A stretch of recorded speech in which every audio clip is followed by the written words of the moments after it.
அனைவருக்கும் வணக்கம். இப்ப நான் திண்டுக்கல் வந்திருக்கேன். அம்மையார் வந்து திண்டுக்கலை சேர்ந்தவங்க தான். அவருடைய கணவர் வந்து பார்த்தீங்கன்னா, முத்துப்பிள்ளைன்னு சொல்லிட்டு அ அக்குபஞ்சர் மருத்துவர். அ மருத்துவர். அவர் வந்து கடந்த ஒரு 60, 70 நாளைக்கு முன்னாட மதுரையில வந்து வகுப்புல கலந்துக்கிட்டாரு. அகத்தூய்மை எப்படி செய்வது? அதன் மூலமாக ஆரோக்கியத்தை எப்படி பெறுவது? அப்படின்னு. அதற்கப்புறம் அவரு வந்து என்ன பண்ணிட்டாருன்னா, இந்த வெங்கடேசன் புத்தகத்த வாங்கிட்டு வந்திருக்காரு. அது வாங்கிட்டு வந்து தன் மனைவிட்ட இல்லத்தரசிட்ட குடுத்து படிக்க சொல்லியிருக்காங்க. அவங்க ஏற்கனவே அ அரசித்தரா மாறிட்டாங்க. இப்ப நான் சொல்றதுனால அவங்க மாறல. ஏற்கனவே அவங்க பல வகையான மருந்து தேவையில்ல. உண்ணாநூல்ல பத்தி ஆராய்ச்சி பண்ணிட்டே இருந்திருக்கிறாங்க. ஆகையினால எளிமையா வந்துட்டாங்க. ஏன்னா அவங்களுக்கு சொல்லி தரணுங்கிற அவசியமே இல்ல. இப்ப பார்த்தீங்கன்னா, எத்தன நாளா நீர் மருத்துவத்துல இருக்கீங்க? இன்னொரு 60 நாள். நம்ப முடியுதா உங்கனால? 60 எந்த வகையான வழிகாட்டுதலும் இல்லை. நான் நேரடியா வகுப்பும் எடுக்கல. இப்ப நான் கூட ஒரு வகுப்படுத்தியது கூட ஒரு சும்மா, நீ பிறருக்கு எப்படி பேச வேண்டும் அப்படிங்கிறதுக்காக ஒரு வகுப்ப எடுத்து காட்டியிருக்கேன். ஏன்னா இவங்க ஏற்கனவே புரிஞ்சுக்கிட்டாங்க. வெங்கடேசன் புத்தகம் படிச்சுட்டாங்க. அந்த அடிப்படையில் வந்து ஒரு எளிய முறையில் அவர் என்ன திருப்பி சொல்றாங்க அப்படிங்கிறது தான். ஏன்னா, நாம் எளிமையாக பிறருக்கு சொல்லித் தர வேண்டும் அப்படிங்கிறது தான். செய்திகள் வந்து சுருக்கமாகவும் இருக்க வேண்டும், எளிமையாகவும் இருக்க வேண்டும் அப்படிங்கிறது தான். அதனால வந்து அவங்க வழக்கம் போல எல்லாத்துக்கும் சொல்ற மாரி அவர் சொல்லியிருக்கேன். இப்ப காலையிலேருந்து நீங்க பிறருக்கு சொல்லி தரணும்னா, நீங்க ஏற்கனவே பயிற்சிக்கு வந்துட்டீங்க. அதனால உங்களுக்கு சொல்லி தர தேவையில்ல. நீங்க பிறருக்கு எப்படி சொல்லப் போறீங்க? காலையில ஒருத்தர் வர்றாரு. வழக்கம் போல ஒருத்தர் நீங்க பாடம் எடுக்கிறீங்க. அவங்களுக்கு என்ன சொல்லப் போறீங்க? காலையில 6 மணியிலிருந்து ம். நீர வந்து ஒரு 1/2 மணி நேரத்துக்கு ஒரு தடவ 30 எம்எல் 30 ml குடிச்சுக்கிட்டே அருந்துவீங்க. வரோம். ஆ. எ 10 மணி வரைக்கும் குடிச்சுக்கிட்டே வரோம். சரி. 10 மணிக்கு ம். கொஞ்சம் பொரிக்கடலை, ம். அதுல நிலக்கடலை, ம். அவுள் சேர்த்துக்கலாம். ம்.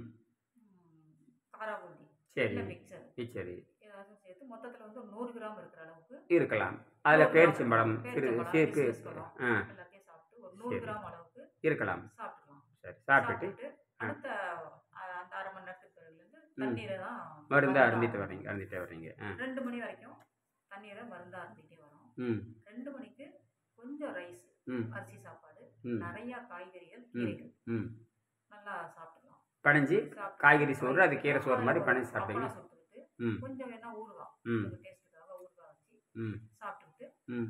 அப்புறம் அந்த 2 மணிலேருந்து ம். நீங்கள் நீரை வந்து மருந்தா அருந்திட்டு ம். 6 மணிக்கு 6 மணி வரைக்கும் நீரை மருந்தா அருந்திட்டு வரலாம். ம். 6 மணிக்கோ 6:30 7க்குள்ள ஆம். நீங்கள் வந்து ஒரு சப்பாத்தி, ம். கீரையோ ம். காய்கறி கூட்டோ ம். இல்லை மேல் மேக்கரு உப்பு போட்டு வேக வச்சு ம். அதை சப்பாத்தியோட வச்சு சாப்பிட்டு ஒரு சப்பாத்தி தான் ம். ம். ம். ம். சாப்பிட்டுட்டு வந்துட்டீங்க அப்படின்னாக்கா ம். அவ்வளோதான். அடுத்து நீங்கள் தூங்க போயிடலாம். ம். நல்லா தூக்கம் கிடைக்கும். ம். உங்கள் உடம்பும் அப்படியே சரி. நீர் மருத்துவத்திலே நல்லா வந்துடும். அருமை. இடையில ஆ. இந்த 10 மணி வரைக்கும் நீங்கள் நீர் குடிக்கும் பொழுது சாப்பிட்றதுக்கு முன்னாடி பார்த்தீங்கன்னா ம். யூரின் போகும். ம். மஞ்சளாக வந்து அப்படியே யூரின் போகும். அப்போ ம். உங்கள் உடம்புல உள்ள டாக்ஸின் பழைய மருந்துகளுடைய வேகம் தான் ம். அதில் குறைஞ்சு வந்துடும். சரி. ஆ. இது நான் வந்து அனுபவபூர்வமாக உணர்ந்துட்டீங்க. நான் உணர்ந்துட்டேன். சரி. இன்னும் ஒரு அட்வான்ஸா நான் சில செய்தி சொல்றோம். எப்படின்னு கேட்டீங்கன்னா, இந்த ஒரு வேளை உணவுக்கு நீங்க வந்துடுறீங்க. ஒரு 180 இப்ப பார்த்தீங்கன்னா, ஒரு 15 நாள்லயோ, ஒரு 10 நாள்லயோ, இந்த காலையில 10 மணிக்கு சாப்பிடுறத அப்படி மெல்ல மெல்ல தள்ளி போட்டு, 2 மணிக்கு வர்றது. 2 மணிக்கு இருக்கிறத இப்படி தள்ளி தள்ளி போட்டு, சாயங்காலம் 7 மணிக்கு வந்துடுறது. இப்படி படிப்படியாக ஒரு 10 நாளுக்குள்ள நீங்க வந்துட்டீங்கன்னா, ஒரு வேளை உண்பான் யோகிக்கு வந்துடுறீங்க. இயற்கை அப்படிதான் விரும்புகிறது. ஒருவேளை இன்பான் யோகி அப்படின்னாவே அந்த நோக்கத்துக்கு வரணும். உண்டி சுருங்கின் உபாயம் பலம்னு சித்தர்கள் சொல்ற மாரி, நீங்கள் தானாவே மயக்கம், கிறுகிறு, சோர்வு எதுவும் வராது. நீங்க தானாவே இயற்கை நீரை மருந்தாக அருந்தி, எப்ப அருந்தினாலும், எவ்வளவு இடைவெளி வந்தாலும், நீரை மருந்தாக அருந்தித்தான் இடைவெளி விட வேண்டும். காலையில 10 மணி, காலையில 6 மணிக்கு எந்திரிச்சு 10 மணி வரைக்கும் இருக்கிறீங்கன்னா, நீரை மருந்தாக அருந்தித்தான் 10 மணிக்கு அருந்தணும். 10 மணிக்கு ஒரு உணவு அருந்திட்டோம்னா, அந்த 10லிருந்து 2 மணிக்கு பிறகு நீரை மருந்தாக அருந்தணும். இப்படித்தான் நீரை மருந்தாக அந்த நீரை வசியப்படுத்தினால் மட்டும்தான் இது சாத்தியம். இதுதான் சித்தர்கள் வசியம் என்று சொன்னார்கள். வசியம்ங்கிறது என்னன்னு கேட்டீங்கன்னா, அந்த நீரை அருந்துதல், அதை கைப்பற்றுதல், தன் உணர்வாக மாற்றிக் கொள்ளுதல், தன்னோடு சேர்த்துக் கொள்ளுதல். அப்பதான் அது போய் தன் வேலையை செய்யும். ஆனால் மேலை நாடுகள்ல நீரை மருந்தாக அருந்துகிற பழக்கம் கிடையாது. பீரை அருந்தாகிற பழக்கம் தான் இருக்குது. அதனால அவங்களுக்கு சிக்கல் வருது. சரி, அப்படியே பண்ணிட்டே போகும்பொழுது ஒரு கட்டத்துக்கு மேல உடல் மெல்ல மெல்ல இளைத்து வந்து ஒரு கட்டத்துக்கு மேல தூய உடலாக மாறிவிடும். அதுதான் உள் சுத்தம் பெற்ற தேகம்னு அர்த்தம். என்ன தேகம்? உள் சுத்தம்.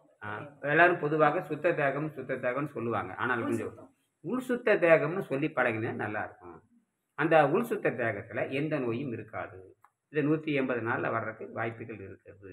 சரி சரி, உடல் எடை குறைஞ்சிருச்சுன்னு வச்சுக்கோங்க. அதுக்கு பேர் சுத்த உடல்னு வச்சுக்கலாம். ஞான உடல், சுத்த உடல், அறிவுடல், இளைத்த உடல்.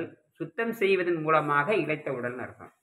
நோயில இழைக்கிறது என்பது வேறு, சுத்தம் செய்வதன் மூலமாக இளைத்தல் என்பது வேறு. அப்போ கழிவுகள் நீக்கப்பட்ட உடல்ங்கிறது உலகத்துக்கு நாம் காட்டணும். சில பேர் சுத்தம் செய்கின்ற பொழுது மற்றவங்களுக்கு தெரியாதனால என்ன இழைச்சிட்டு வருதுன்னு கேட்பாங்க. நாங்கள் சொல்கிறோம், இது சுத்தம் செய்வதன் மூலமாக உடல் இழைக்கும். அது தேவையற்ற விஷத்தை வெளியேற்றுகின்ற பொழுது உடல் தானாகவே நோயற்ற உடலாக மாறுது. இது ஏற்கனவே இருந்த முறை தான், இடையில விட்டு போனங்கிறது நாங்கள் திருப்பி செய்கிறோம். தேவையில்லாத கழிவுகள் வெளியேற்றுறோம். வந்து அந்த கழிவுகளை வெளியேற்றும் போது அந்த கழிவுகளோட வெயிட் என்னாகிற அளவுக்கு நம்ம வெயிட் வந்து இறங்கிடுது. அப்போ அதுதான் தூய உடல். அப்போ சாப்பிட்ட உடல் என்பது போய் தூய உடலாக மாறுது. சரி, முடிஞ்சு போச்சா? அதுக்கப்புறம் வேணும்னே ஒரு நாளைக்கு என்ன பண்ணுறீங்க, ஒரு நாளைக்கு சாதாரண உணவை சாப்பிட்டு பார்க்குறீங்க. அப்படி சாப்பிட்டா என்னன்னு கேட்டிங்கன்னா, ஒரு உதாரணத்துக்கு ஒரு 4 கிலோ 5 கிலோ எடை ஏறுறதுக்கு வாய்ப்பு இருக்குது. நீங்கள் எடை போட்டு பார்த்தா கண்டுபிடிச்சிடலாம். அந்த எடையை நீங்கள் ஒவ்வொரு நாளும் கவனிச்சுட்டு வர்றப்போ நீங்கள் கண்டுபிடிச்சிடலாம். சரி, சாதாரண உணவு சாப்பிடும்பொழுது 4-5 கிலோ ஏறிடுச்சுனாவே நீங்கள் அதை என்ன பண்ணலான்னு கேட்டிங்கன்னா, மீண்டும் நீர் பயிற்சி செய்து அது 3 நாளில் கரைச்சிடலாம். ஒரு நாள் ஏறிய எடையை 3 நாளில் நீங்கள் கரைத்து விடலாம். அதாவது உள் சுத்தம் பேர். சரியா? அடுத்தது, அப்போ என்ன பண்ணுறீங்கன்னா, ஒரு நாள் தண்ணியில் மட்டும் இருந்து பார்க்குறீங்க. அப்போ உடல் எடை குறையல அப்படின்னு உறுதியாக ஆயிடுச்சு. ஓ, தண்ணியில் போட்டால் உடல் எடை குறையல அப்படின்னு உறுதியாயிடுச்சு. ஒரு நாள் என்ன பண்ணுறீங்க, எதுவுமே இருந்தாங்க, உலர் நோன்புன்னு சொல்லக்கூடிய எதுவுமே இருந்தாமல் இருக்கிறது. குளிர்ச்சி, அன்னைக்கு குளிர்ச்சியில் தான் இருக்கணும், எங்கேயும் போகாமல், எதுவும் போகாமல் குளிர்ச்சியில் மரத்தடியிலே வீட்டுக்குள்ளேயே குளிர்ச்சியாக இருக்கிறீங்க, எதுவுமே அருந்தாமல் இருக்கிறீங்க. அப்போ உடல் எடையை போட்டு பார்க்குறீங்க, அப்பவும் உடல் எடை குறையவில்லைன்னா அது தூய உடலாக மாறிட்டது உத்தரவாதம் அது. சரி, ஒரு நாள் என்ன பண்ணுறீங்க, வேணும்னே கடின உழைப்பு ஈடுபட போகிறீங்க. அதாவது குழி வெட்டுதல், டிராக்டர் ஓட்டுதல், உழவு ஓட்டுதல், நாற்று நடுறதுக்கு குழி வெட்டுதல், மரம் வெட்டுறதுக்கு அது பண்ணுறது, மரம், இதில் நிறைய கடினமான வேலை வரும். அல்லது நீங்கள் செயற்கையாக கூட செஞ்சு பார்க்கலாம். அப்போ என்ன பண்ணுறீங்க, தேவையான பேரிச்சம்பழத்தையும் தேவையான வேர்க்கடலை ரெண்டும் கலந்து நீங்கள் மென்று சாப்பிட்டீங்கன்னா அது உடல் உபாதைகளை மறைக்கிற ஒரு ஸ்டீராய்டு மாதிரி, ஒரு மருந்து மாதிரி வேலை செய்யும், சக்தியை கொடுக்கும். அப்போ நம்ம ஏற்கனவே இயற்கையாக இருக்கிற சக்தியும் இதுவும் இந்த சக்தி ரெண்டும் சேரும்போது 2 சக்தியாக மாறுகின்ற பொழுது அந்த வேலையை எளிமையாக முடித்து விடலாம். ரெண்டாவது அது பட்டினியை இப்போ தொடர்ந்து நீங்கள் சுத்தத்துக்கு உதவி செய்யுமே தவிர ஒரு சோர்வும் உண்டாக்காது. அல்லது சாதாரண உணவை எடுத்துக்கொண்டு கூட நீங்கள் அந்த வேலையை செய்யலாம். சாதாரண உணவை எடுத்துக்கொண்டீங்கன்னா கொஞ்சம் சரி பிடிச்ச மாதிரி இதெல்லாம் வரும். ஆனால் இந்த பேரிச்சம்பழத்தையும் இந்த வேர்க்களையும் கொண்டு வாங்க. வேர்க்களையும் நீங்கள் சாப்பிடுகின்ற பொழுது பெரிய சுத்தம்னா தேவையில்லை. அது வழக்கம் போல தண்ணீரை மருந்தாக இருந்து அப்படி சுத்தப்படுத்திக்கலாம். இப்படி செஞ்சுட்டே வந்தோம்னா நீங்கள் நோயற்ற உடலாக மாறுகின்ற பொழுது இதுதான் மரணத்தை எதிர்க்கின்ற உடலாக மாறும். இதைத்தான் திருவள்ளுவர் சொல்லுவார், கூற்றம் குதித்தலும் கைகூடும் நோற்றலின் ஆற்றல் தடைப்பட்டவருக்கு என்று வள்ளுவர் சொல்வார். இப்போ நீங்கள் 90 இந்த 60 நாளாக பண்ணிட்டு இருக்கும் பொழுது என்னென்ன உணர்றீங்க நீங்கள்? நான் வந்து ஆரம்பத்துலேருந்து 2 நேரமுமே காலையில் 6 மணிலேருந்து சாயந்தரம் 6 மணி வரைக்கும் தண்ணி தான் குடித்தேன். சரி, ஸ்டார்டிங்லேருந்து அருமை அருமை. எடுத்தோன்னே இதுக்கெல்லாம் வரவே இல்லை, எடுத்தோடனே இதுக்கே வர நேரடியே நீங்கள் சாயங்காலத்துக்கு வந்துட்டீங்க. சாயந்தரம் தான் வந்தேன். அருமை அருமை. அப்போ எனக்கு கொஞ்சம் கொஞ்சம் சோர்வு ஏற்பட்டுச்சு. சரி, உணவு இல்லாதமா இருக்கு, உணவு 3 நேரமும் சாப்பிட்டு பழகிட்டதுனால அந்த ஒரு சோர்வு தெரிஞ்சிச்சு. சரி, ஆனா அந்த சோர்வு பெருசா ஒன்றும் பாதிக்கல. பெருசாக ஒன்றும் பாதிக்கல. வேற ஒன்றும் மயக்கம் விழுந்தோம் அப்படிங்கிற மாதிரிலாம் கிடையாது. சரி. அப்போ அடுத்து நம்ம சுத்த தேகமா உள் சுத்த தேகமா மாற்றணுங்கிற ஒரு ஆர்வம் இருந்ததுனால அது நம்ம பெருசா நாங்க எடுத்துக்கல. சரி, அப்புறம் அப்படியே நார்மலா ஆகி தேவையில்லாத கழிவுகள் நல்லா வெளியாடுச்சு. ஒரு தடவை வயிற்றோட்டமா போச்சு. நல்லா அப்படி இருந்தாலும் நமக்கு மறுநாள் எந்திரிக்கலாம் முடியாது. ஆனா எப்போதும் போலதான் நான் எந்திரிச்சு வேலை செஞ்சேன். தோட்டத்துல இருக்கிறதுனால அந்த தோட்ட வேலைகளை பெருசா பெரிய அளவுல செய்யாட்டியும் என்னால முடிஞ்சது அந்த சுத்தப்படுத்துறது, கொள்றது, அதை வெட்டி போடுறது, இந்த மாதிரியான வேலைகள் கொஞ்சம் ஹார்டு தான். என் வயசுக்கு எனக்கு 60 வயசு ஆகுது. என்னுடைய வயசுக்கு நான் ஆரம்பத்திலேருந்து அந்த பயிற்சியில அந்த தோட்டம் அழகா வச்சுக்கணும், வீடை சுத்தமா வச்சுக்கணும் இருந்ததுனால என்னால அதை உடம்பு முடியலையே, நம்ம அதை கண்ட்ரோல் பண்ணி இருக்கோங்கிறதுக்கு முடியல. செஞ்சுட்டு கூட கொஞ்ச நேரம் ரெஸ்ட் எடுத்துக்கலாம் தவிர அது எல்லாமே என்னால செய்ய முடிகிற மாதிரியான சூழ்நிலை தான் இருந்துச்சு. செஞ்சேன். கட்டாயமா இல்லை, கட்டாயம் கிடையாது. செஞ்ச ஆர்வமா. ஏன்னா கட்டாயத்துக்கு எங்க வீட்டுல வேலையே இல்லை.